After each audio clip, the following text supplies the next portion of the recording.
this is not at all how I start my podcast. I usually do like an intro, and then I tell my guests like, hey, if anything we say you want to cut it out, let me know because I produce it. But we're talking about death doulas with Jordan and Sequoia, the hosts of Black People Love Paramore podcast, which like, hello, we'll get into it. But Jordan, what? Okay, so I feel put on the spot here because I'm certainly not an expert of any kind about doula Oh, about shit, death? Okay. Nor about death, nor about being a doula, but You've never died. I was under a vague, potentially anti-factual impression that there are such a thing called death doulas, which are people who help usher people to the other side, you know, to the afterlife. And the same way that. Go ahead. Could you do that as a job? Yeah. I mean, I'm smart. I'm talented. I'm young. I have I have plenty of time to learn and grow. So yeah, I think I could do that. I feel like I'm definitely the person that like friends and family would come to say, if I'm on life support and I'm like brain damaged, just like put a pillow over me or like unplug my switch. Stop. I feel like I'm that girl that they would want to do that. So how much does it pay? Because you got strong forearms. You got like. Oh. Oh, wow. I see a little flex there. Listen, I do physical therapy because I'm in chronic pain all the time against my will. But listen, if this translates to death dueling, that would be. Yeah. I got to look at what the salary pays. Listen, okay. Hi, welcome to Confidently Insecure, the podcast where we're absolutely sure we don't know everything. I'm so thrilled. We have got the hosts of the new hit, hilarious / pop culture-ish / like really beautiful conversations. Black People Love Paramore, which they dissect and defend things not traditionally associated with Black people, like Paramore. Some of the other examples I've heard that you guys talk through: recycling, Pitlins, which I don't want to talk about the pronunciation. Oh no, Larry David. Ginger ale. It's not a podcast for me, but I cannot stop fucking listening. Guys, tell me who are you and what the fuck is this podcast? Well, thank you so much for listening, Kelsey. First, I love it. Appreciate it. Like, I feel like I know you guys. I mean, you do, first of all, but that intro was so much better than any intro I could do. I'm so bad at explaining what my podcast is. How dare you? And you really just like did it. You summed it up so quickly. But yes, I am Sequoia. You're right. You know, I'll get there. Yeah. I am Sequoia, co-host of Black People Love Paramore podcast that Kelsey just so eloquently explained what it is. And yeah, we're happy to be here. I'm happy to be here. I won't speak for Jordan. Yeah, Jordan, are you thrilled or upset? How are you? Okay, I'm feeling it out. You know, I'm still kind of just inching my way into this. I'm Jordan. I'm the other host of Black People Love Paramore. I'm a writer, and unlike Sequoia, I don't live in California. So, you know, I'm the gloomier side. I'm the gloomier side of the podcast. Yes. Anymore. He was here for a second. He's not here anymore. Well, yeah. So I was saying this before when we weren't recording. We've all worked at BuzzFeed in various positions in parts of the country. Like I'll say I worked there from 2015 to 2018/19/ still. They email me all the fucking time. As a producer, can y'all tell us what you guys have done? Yeah. So sure. I started working at BuzzFeed in 2017 as social media strategist. Oh, I was laid off in 2019. Hey, get the check. Part of the club. Yes. And I was there for 6 months in 2018 in the summer. You know, a light little contract job. You know, some would say disposable labor. Yeah, I was also a social media strategist, not nearly as good as Sequoia.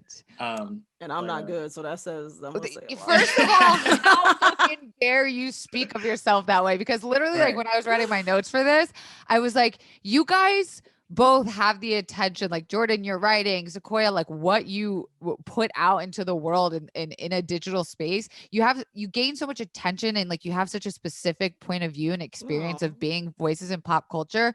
And I think social media can be such a positive thing. Obviously it pays our bills. It gives us like community to be our truest selves. But how do you guys manage being like the face of something and opinions that way? That scares the shit out of me. Jordan, do you want to go ahead? Yeah, I mean, that's something obviously that I think we're all figuring out to some degree, but it's something I think about all the time. I think with writing, I feel more in control because, you know, I get to gestate, you know, with these ideas and thoughts, and then commit them into writing, and then get feedback from an editor, and then publish. And I always feel really good by the time hopefully by the time something's published. But with the podcast, it's been kind of freeing, because like, you know, once you say it, you just have said it, and that like, it's kind of just like out there. But like you said it, I think maybe I just don't try not to think about it too much. But questions like these are lovely because, you know, it makes me. No, oh shit! I don't want to plant the seed. Fuck, that's me, anxiety queen. Right. No, that's next fair. time I'm doing a bad LA accent, I'll just like think, oh my. Is this offensive in some way? No, Jordan is the accent king. Jordan does several accents at any given time. He'll just pop one on, like all of them bad. Okay, no, they're phenomenal. I love them. I stand personally. That's what makes them good. That's what I'm saying. Bad. Yeah. What about you, SEQUOIA? Because like you are also a woman. You've worked in like some of the biggest corporations. The people you work for, even currently, like you've got a lot of power, right? Yeah. For me, I will say I really feel like I'm born to do this shit. Oop. Honestly, like I am not y'all both saying okay like that. I love it. It's true. What I say with my whole chest, and most times I meant it. Sometimes I misspoke, and I will say that if I misspoke, but most times I meant what the hell I said. So it's like I don't really think too much about what I say, because I'm like, man, I said it. I thought it at that moment. If it changes, I'll let you know. If it doesn't, then that's right. And I think that's like what social media has kind of given us that we didn't have before. Like, you know, with what Jordan does, he goes through the system of the editor and like shaping something. Whereas like Twitter or even our own podcast, we just kind of we forget that like thousands of people are listening to us. And same with Twitter. I'm like, oh shit. And it puts a pressure on me to be like, I have an audience, and that's really fucking scary to me, but not as much anymore, because I think there's an acceptance that comes with my identity, right? It's like, look at the way I look at this fucking hair. Like no matter what presenting to the world, I'm like Karen adjacent, right? Like I've got to do everything I can.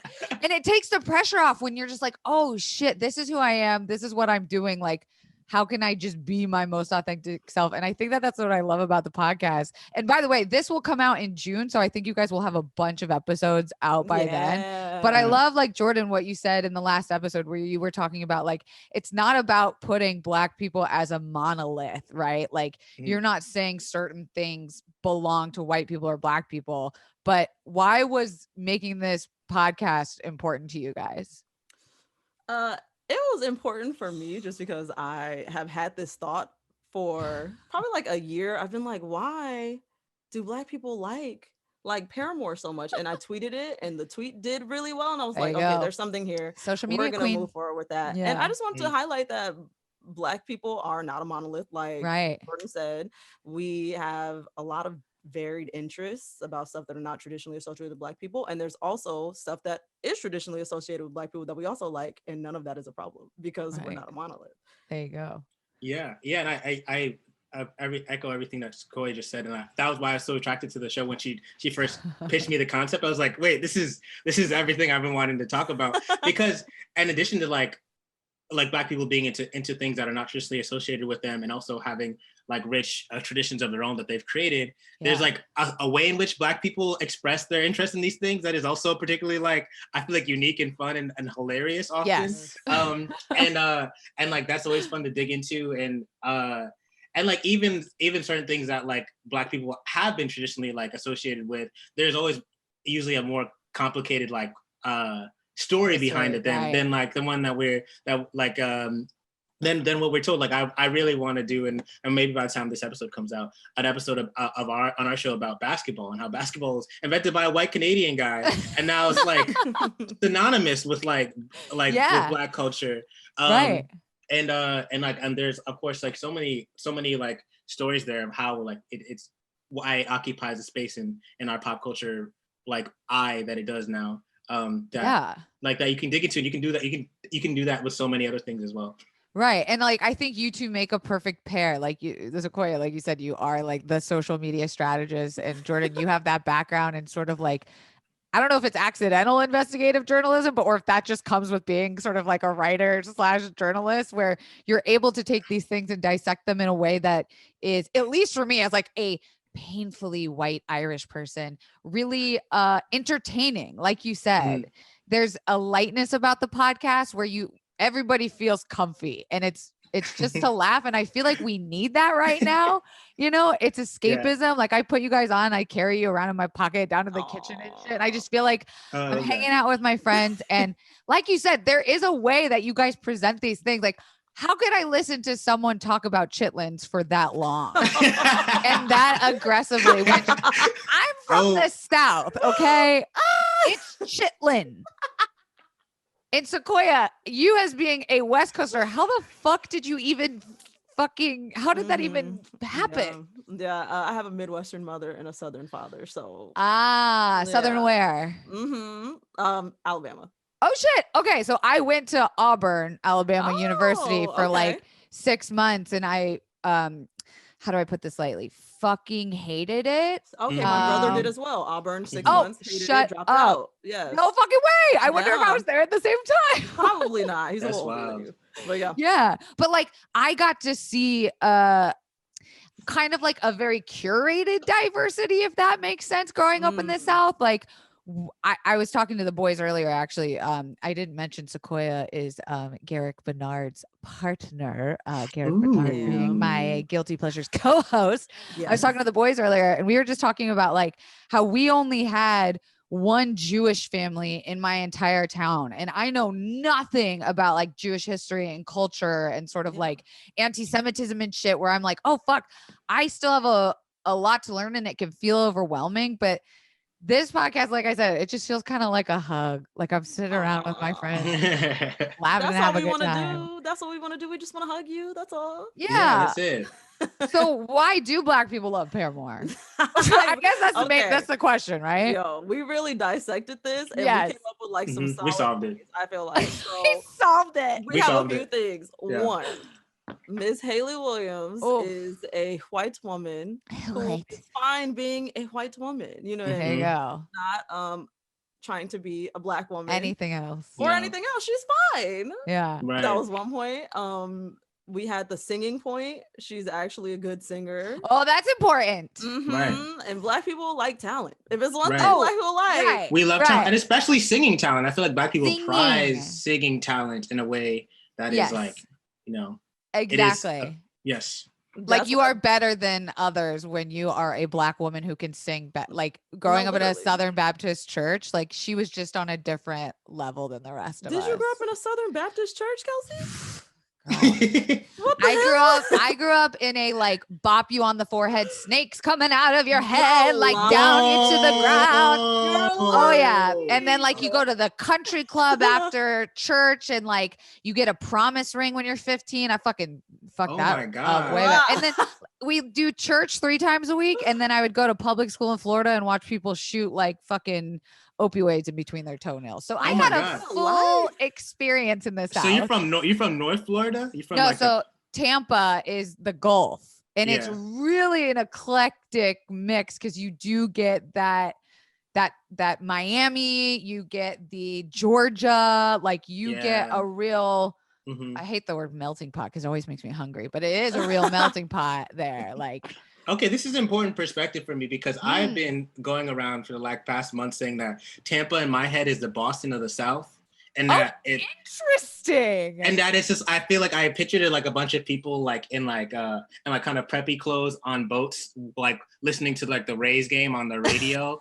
Being like, I love Gronk. Yeah. Yeah, like that is for sure a thing. And you're right, because all the Northerners moved down from the snow. Like it's all Jewish New Yorker dudes. And I'm from Connecticut. So when I in my head, it has this very particular kind of like we would get along very well in like a middle ground state, I think. But you're right. Like it is the city, the beach, and the country all wrapped up in one, like 10 minutes away from each other. I didn't know how fucked up it was until I left. Yeah. Like everyone making fun of Florida. I was like, what? Like Florida? What are you talking about?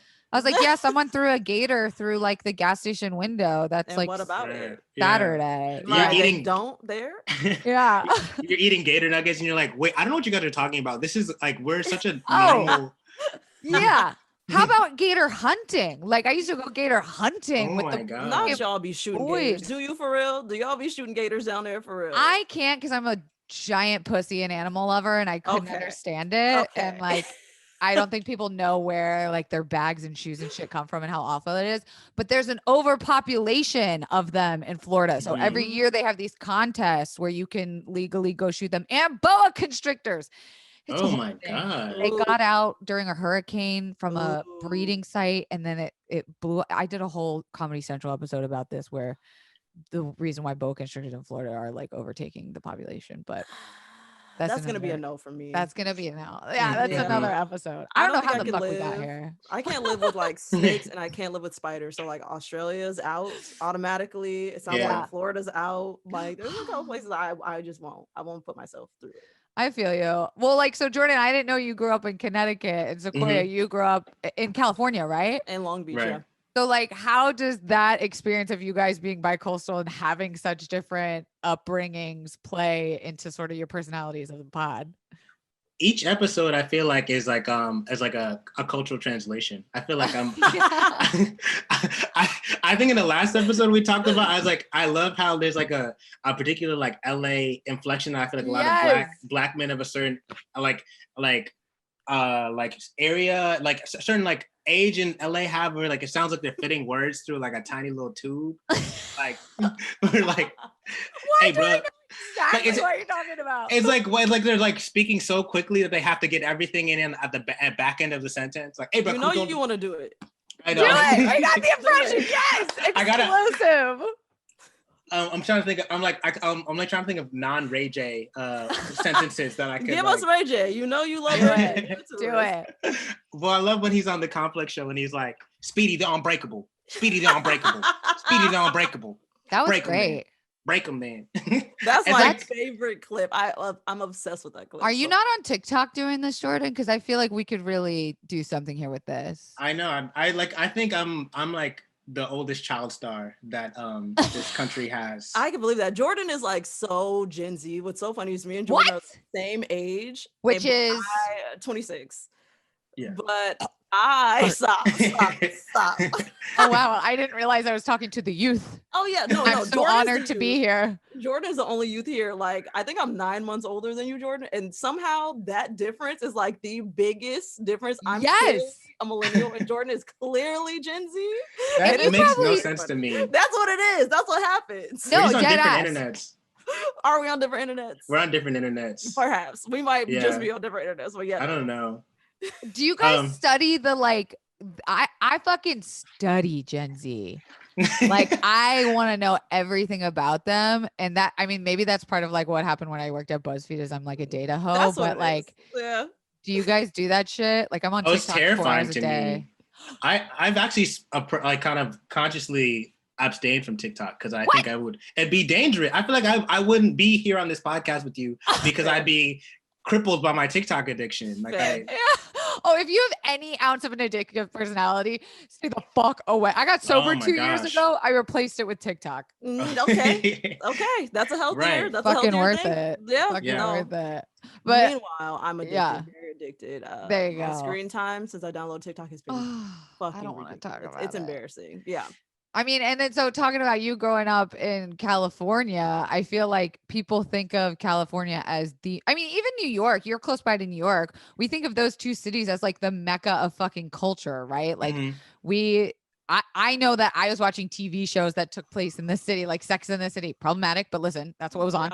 And then like fucking Laguna Beach and shit. You guys kind of actually grew up that life. Does that feel like it shaped your experience into being in media and kind of calling that shit out? Y'all, I will say Laguna Beach shaped my life more than it should have. Laguna Beach in the hills really shaped my black ass life more than it should have. It doesn't make any sense. Okay. I legitimately thought by the time I was 21, I was going to have the penthouse apartment with the floor to ceiling windows, as well as the Beamer with the drop top. I thought I was gonna have all those things. The highlights, the highlights, the chunky highlights. I legitimately straighten my hair every day. Like you could not crops tell me with the denim. You could not tell me that I was not going to be Kristen Cavalieri. I got to interview her once for. I'm obsessed with her. Oh my god, I love her, dude. We'll talk off record about that. Yes. But she's great. Yes. Okay. Good. Okay. I mean, I was only like the OC Laguna Beach adjacent. My sister was very into that. Like we were MTV household, but I was like more like Real World was my thing. I loved the challenge. That was like a lot of my energy. Yes. The originals of that. Like now they've iterated too much. I can't keep up. And then like I see that they bring back the old people, and I'm like, are they okay? Do their backs hurt? Do they have insurance? Why do they keep fucking doing this? Yeah, are they doing this for health insurance? Because like I will pay for CT's health insurance if that's what it needs to get that man back in, to get that man safe. Save him from MTV. Save him from Viacom, please. Oh my God. Like he could have, with that jawline, he could have been the face of PacSun. Fucking watch out, Emma Chamberlain. Like the face of PacSun. The face of PacSun. Speaking of, PacSun is coming back. Have y'all seen that? Yes, I have seen that. Yes, they were like making cute shit. I'm like, oh, I'm gonna shop at PacSun again. They did a Kendall Kylie line like a year or two ago, and now Emma Chamberlain, who I'm also now like studying like a fucking thesis paper of PacSun, and I'm just like, it really is fucking cyclical. Confidants, I am so hyped to launch the announcement of this sponsor. It is the one, the only, the sustainable, the fashionable, the amazing Poshmark. If you didn't know, I've had a closet on Poshmark for quite a long time now. My username is KD17171717 because when I signed up, that's how long ago it was that I was like, I used zeros and ones. I don't know. I didn't just use my name like a normal person. But listen, I've been posting clothes there on Poshmark forever. And because I'm about to move, y'all know I am about to clean out my closet and sell some items. I'm going to be adding them soon. So download the app and use my referral code CI Podcast, and you're going to get $10 off your first purchase, baby. That's like a whole outfit on Poshmark. You can get Lululemon, Nike, Louis Vuitton for up to 70% off. Tons of lightly used or brand new items with tags on Poshmark. I have a ton of stuff with tags that I never wore. They're going up there. It's so easy to use. Make sure you download the app. It's so easy to list. You just snap a few photos and then you add some details about the items you're selling and boom, it's so easy. You guys know that I am adding to my Poshmark closet and there are still a few items for sale. I have made over $2,000 so far on Poshmark, and they have every brand that you can think of. So download the app, and listeners of Confidently Insecure get $10 off your first purchase. Just enter the invite code CI Podcast when you sign up. That's invite code CI Podcast. Sweet confidants, before I go any further, you know, I have a lot of stuff going on in my life right now. I mean, we are dealing with a robbery that just happened. We are moving on a very stressful timeline. I'm 2 years sober. My birthday is coming up. I'm turning 31. Oh my God, I was 21. Wishful thinking. Anyways, guys, life could be just like falling and crumbling apart, but it's not. You want to know why? Because I am using BetterHelp, baby. That's right. I am going to therapy every week. And best of all, you can be joining me, honey. BetterHelp will assess your needs and match you with your own licensed professional therapist. It is available for clients worldwide, and they have licensed professionals who deal with issues like depression, stress, anxiety, relationships, sleeping, trauma, anger, family conflicts, LGBT matters, happy pride, grief, and self-esteem. Sorry, I'm losing my voice. Anything you share is confidential, AVI, VIP, super low down, no one's gonna know, and it's convenient, professional, and most importantly, affordable, because y'all know I believe that therapy should be a right, not a privilege. So I want you to start living your happier life today. As a listener, you're going to get 10% off your first month by visiting betterhelp.com/CI. Join over 1 million people, including me, taking charge of their mental health. Again, that's BetterHelp, BetterHelp.com/CI. By the way, did you know that so many people have been using BetterHelp that they're recruiting additional counselors in all 50 states? Ha! Yes, it's all happening again. Like everything that like Gen Z thinks that they're like pioneering. Oh, we made that shit. We made you. It's us. Damn. Well, I mean, I have a game that we can play because, like I said, I was talking to the boys in the group chat earlier, and I was saying, like, the point of y'all's podcast, again, is to individualize your experiences a lot more, right? Give kind of like the behind the scenes. So we made a list, and I'm sure you're going to be able to tell which ones are Rick's versus mine. But we made a quick list of some things that we would stereotypically, culturally associate with toxic white people. And we want to know, do black people love X? Okay. All right. Okay, do Sequoia and Jordan. Okay. Putting on my glasses. Yeah. I think I have some here. Right. Yeah. My black people glasses. Here right. They sit off the tip of your nose. Okay. First one. Do black people love avocado toast? Ooh, I'm obsessed. Right? Who doesn't? Fuck yeah. Okay. Tell me. All right, here we go. Tell me. All right. So, as you know, I lived down the West Coast reluctantly for 2 years in California and Los Angeles. And I one thing I gained from when I first moved there, I lived in a house with three women, which was, as a 22-year-old man, I learned so much about how to wash my face, use toner.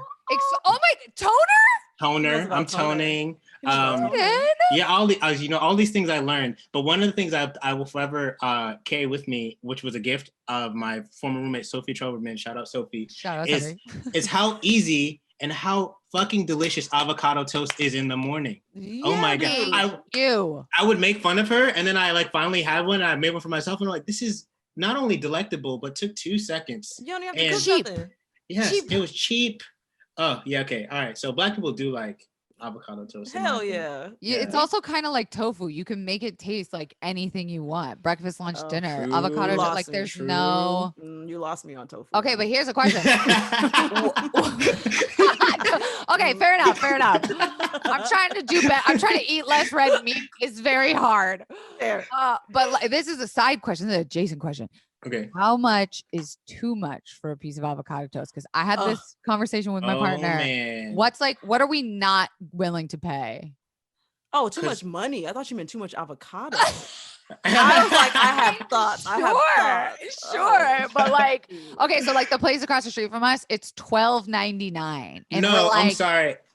No. You want to take your headphones off. No. I didn't want to hear the rest of the price. That's disgusting. Yeah, nah. Because it's like $5 max, right? $5 max. $5. Yeah, we're capping it at $5. Yeah, we're capping it at $5. Yeah, right. I mean the shit costs $5 max. So right. no, you're not about to turn 110% profit off me. You're not. I know. Right. I'm like, wow, you can fold a radish and make it stand on end. Like you said $12? I'm sorry. $12.99. $12.99. So it's 13 with tax. Okay. All right. And you live in LA, right? Yeah. It's like fuck LAPD and like we shouldn't have cops. But well, I would recommend calling the cops just to scare them, because I think that's just like they deserve it. You know, like call the cops. Call the cops on. There is a police station like 2 blocks from my house. The authorities should be alerted, I think. All right. I have homework to do. Yes, absolutely. All right. So we've got a yes on avocado toast. Hard yes. Avocado. Got this next one. Okay. Frances McDormand. To back people up. Frances. Okay. I'll just pretend like I know who that is and let Jordan. What? It's Sequoia. Okay, that's a no from Sequoia. I don't never heard of her. All right, I do have some Frances McDormand thoughts actually. Go on. Okay, Go so on. okay. I've been thinking about this because I watched the whole Scars. Yes. This past Sunday. Did you watch Nomadland? I have not seen that film. Actually, all right. Don't see the movie. It is the poster with her standing in the mountains. That's the entire movie. You saw it. Don't watch it. Okay. So you watched the Oscars. I watched the Oscars. I have not seen Nomadland. I just have gotten a general very thick vibe from Frances McDormand these last few years. And what it reminds me of is I went to like a fancy liberal art college. Ooh. and there was like all these kids there who were like, a junior year, we'd all move off campus, you know, and many students like myself would do it because it was just cheaper, you know, like you live in an apartment that's much cheaper. You get off the meal plan, you do your own thing, save a lot of money. And then there would be kids who would do it because they like the idea of like living in their own apartment and like roughing it. And my apartment has rats in it. And oh my God, our gas doesn't work. And I'm wearing Dickies because, you know, it looks like I'm a mechanic. And that's and then you find out like senior spring, like when it's like time to graduate, that their dad like was the head of FedEx. You know what I mean? Like, oh my God, they're appropriating poor culture. They were just like doing poor cosplay. And I don't know about Frances McDormand's background. I think I learned that she like came up with a weird like church dad or something like that. Yeah, well, her whole energy to me, ultimately it's about the energy you're projecting, right? Yeah. Her whole energy to me is that of those kids I went to college with who are like pretending.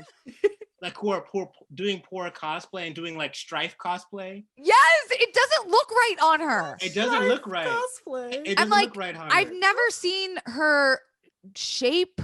I've never seen her like done up. No. I need to see that. I feel like that's not the real her. Exactly. Don't show up to the Oscars in a pair of dusty Dickies and your work boots, acting like you were actually in Nomad. Yes. So that's my stance on Frances McDormand. Damn. Okay, so I think it's a no, right? Like, I might also be joining you in that one. It's just it doesn't feel right. Black people don't know Frances McDormand, and those that do not like her. Okay. I'm just gonna look her up right quick just to see.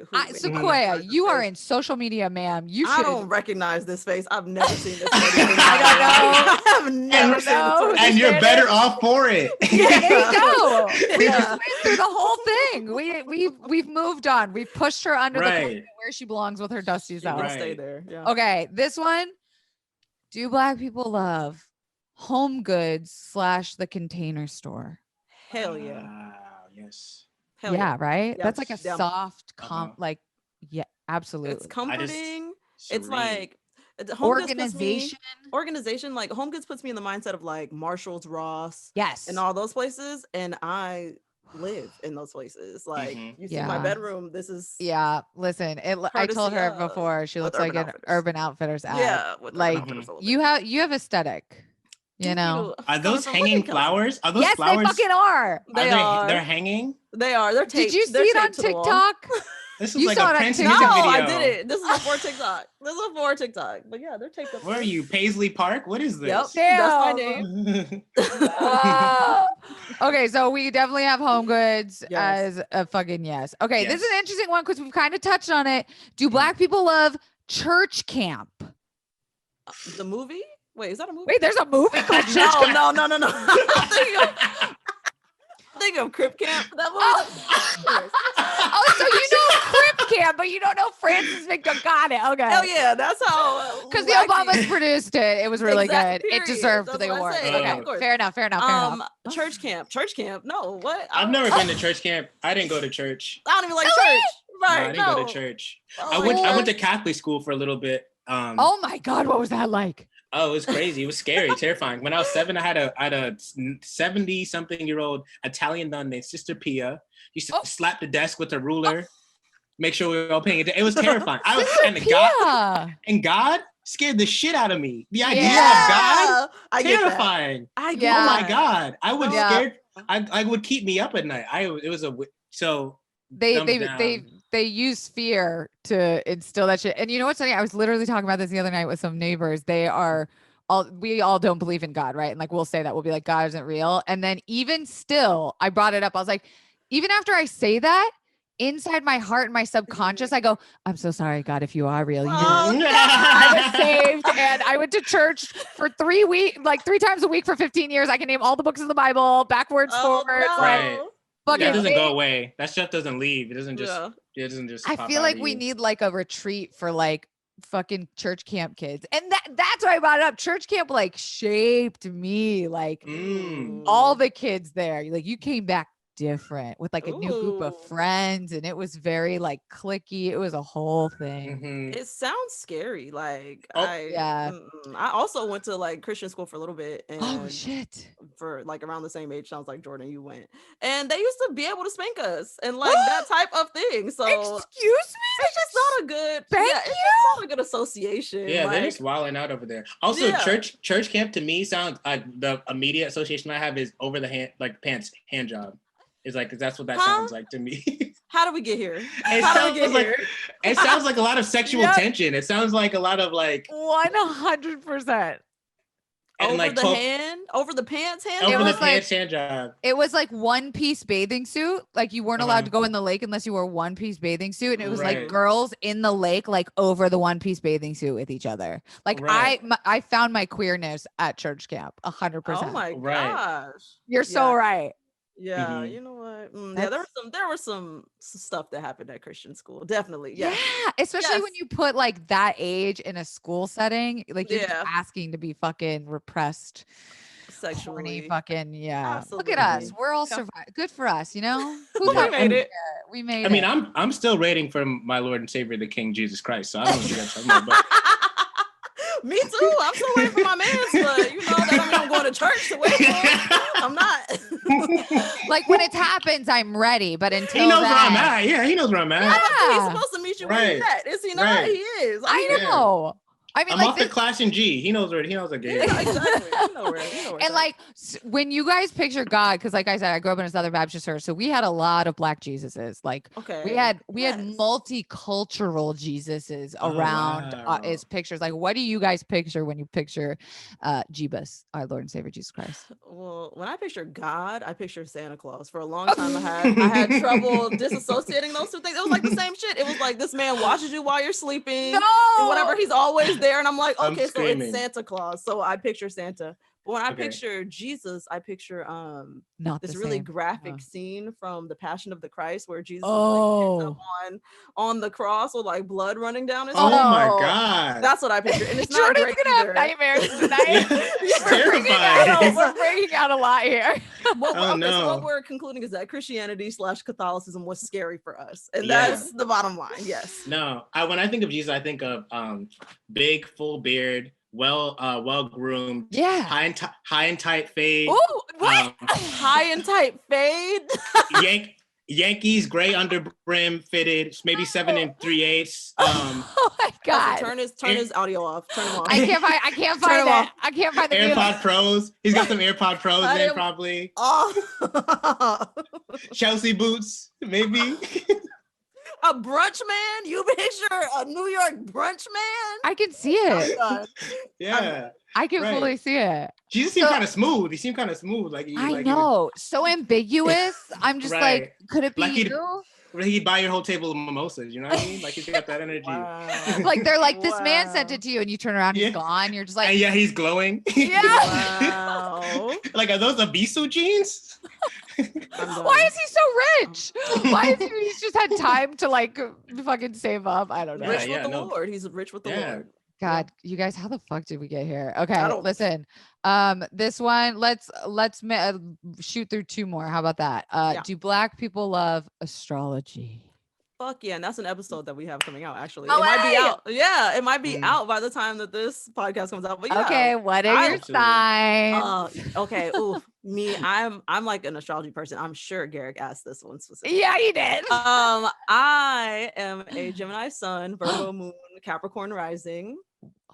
Explains the hustle. You are a hard working. Thank you. Yes, and Gemini. And Gemini. You know what I mean.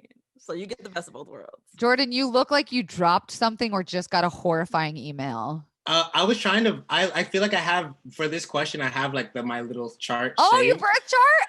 But I can't. I don't think. I think I might have moved it off my laptop. I know that I'm obviously. I know my son is Aquarius. Oh. And I believe I'm Gemini rising. We got a lot of Gemini energy in this room. I'm a Leo sun, Gemini moon, and rising. So I'm nothing but fucking emotion. Oh my God. Wow. Wait, it's not great.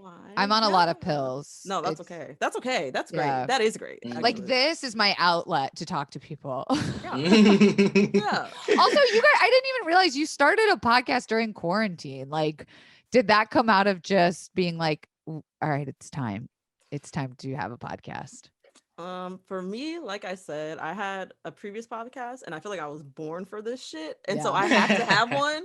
I feel like I have to have one. And that one ended. And I was like, it's your right. Another one. I'm just gonna start another one. So that's what I did. I did that shit too. I was at BuzzFeed and had the only West Coast one. Jordan, I don't know if you were there when they had like the pod squad and they had like another round, and I don't remember the other ones that they had. Another round was the only one that mattered to me. Shout out to Heaven and Tracy. I love you guys. But we were the only ones on the West Coast that had a podcast, and we had no pod squad, and we filmed it on an iPhone, and we couldn't even get microphones. So we had to use our iPhone microphones, and we had like 400,000 views per episode. And like, we sold out a 200 person show, did it ourselves. I got in trouble with HR because I didn't tell them we were doing it. Oh shit. When I left, I was just like, can I have this? Like, you guys don't care about it. You literally never put anything into it. It's just mine that we basically did off schedule. And they were like, no. They're like, it's mine. Yeah. I made this. I made this. Give it to me. And I was like, okay, cool. I'm just going to fucking start another one. God damn. Yeah. Oh, okay. Last one. Do Black people love Hamilton / Lin-Manuel Miranda, who I feel like white people have stolen anyways? Wow. Wow, this is a tough one. Tough in that I'm gonna have to do this. I have not seen Hamilton. Oh, or a Gen Zer. That's really showing your because one, I'm not gonna go see a Broadway show. Two, you moved in Broadway as part of this answer. Got it. Two, actually, no, that's not true. I have seen a Broadway show, but two, I don't think I need to see Hamilton. It's about the founding fathers. There you go. Rapping. There you go. Doing hippity hop. No, thank you. Rewriting it the way that is sellable. I don't care if Andrew Hamilton has straight backs. I'm not going to see that production. I just don't care for it. Okay. So you're very anti. Also, he has big theater kid energy. Theater kid who got too much power, Oh, that is a fucking type. Yes, yeah. and he is the alpha of that type, I believe. Ooh, is there an alpha of that type? Yeah, alpha's the wrong word. He's just like the most spearhead. You just like loudest fervent example. Yeah. He's the most concentrated example of that. Most energetic, like the most moving. And this is my final point. Oh. Never goatees. Maybe a full beard. Maybe a mustache. Never just do the goatee, Lin-Manuel. Like, so you're mad at him for his facial hair. That's really what it is. You don't like it's a holistic thing, it's I'm mad at him in so many ways. Okay. Now I don't feel okay. I like Hamilton. Okay. I'm a musical type person. Me too. I am a musical theater whore. Now I will say I only saw half of it because I watched streaming, and again, Gemini sun, so attention span is this long. It was really long, and I was like, it's long. While I am enjoying this, I don't think I'm gonna be able to do it. So I enjoyed it, but it's one of those things. If you watch it laying down, you are falling asleep. 100%. You're going to sleep. They're lullabying you. They're singing, rapping, and shit. Like they're lullabying you, anyways. But I would see it on Broadway, unlike Jordan. So yeah, you can go. You and Garrett can enjoy that. No, I'll take you. Date night. Well, I don't want to end on that one. Fucking Lin-Manuel. Let's end on. Do Black people love Jack Black? Whoa! I'm thinking SEQUOIA, about we're getting a head shake. No, we're getting like a frowny head shake. No. Oh man. I don't have too many like personal associations with Jack Black, but I do know that the rapper Amine loves Jack Black, which I think is very adorable. Yes. Okay. And he made a video that was School of Rock themed, and Jack Black saw it, and he like put up on his like Instagram or something. He's like, I just want to say I'm super excited, and I love the rapper Amine for what he's done with the video. And I was like, look at this man trying to connect with the Black youth. You know, he's got my vote. Isn't that it though? Is like anyone who understands culture just wants a seat at the table of Black Twitter, right?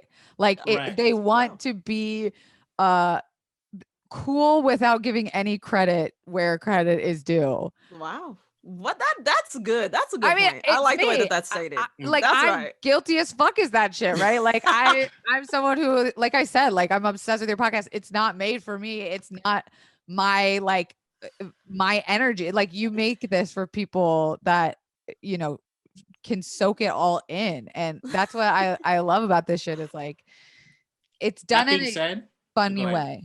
No, go ahead. I was going to say, that being said, Jack Black, come on the podcast.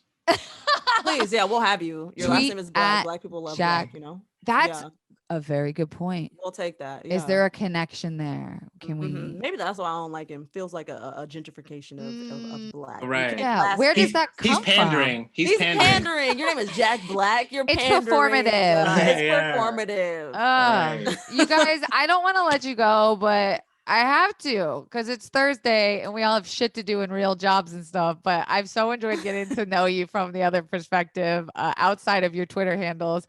Can you please tell the confidants, that's the name of our audience, the confidants, where they can follow and listen to y'all?